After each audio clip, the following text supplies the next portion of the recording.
Sour cherries are something of a specialty ingredient here in Australia. However, when I do get them, I almost always make the sour cherry cake. It's made in one bowl, comes together super quick, and is incredibly moist. And you can use fresh or frozen cherries, which means you can make it year-round. And if you're new here, I'm Maggie. This is No Frills Kitchen, where I teach you how to cook with confidence with nothing fancy required. First off, you need to prepare your pan. I like using a springform pan because it makes unmolding a breeze.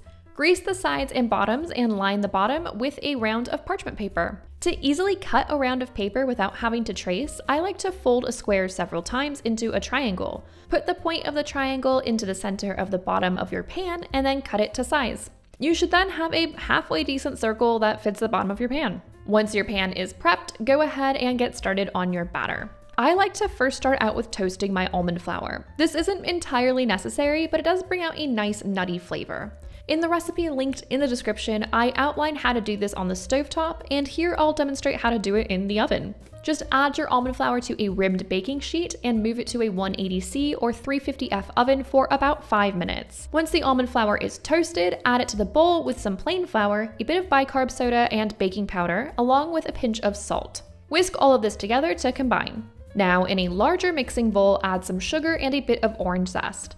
Use your fingertips to massage the zest into the sugar until the sugar resembles wet sand and it's very fragrant. This just helps release the oils in the zest and gives the cake a nice orangey flavor.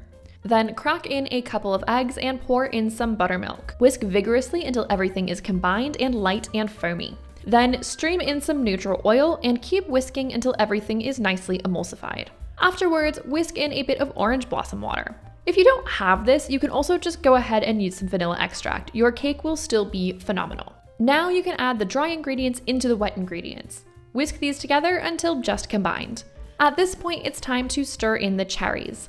You can use fresh or frozen cherries here, and if you are using frozen, you don't need to defrost them before mixing them in.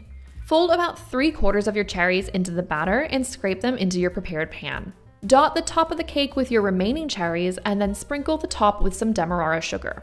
Put the cake in a 180C or 350F oven and bake for about 35 to 40 minutes, or until a skewer comes out clean when inserted.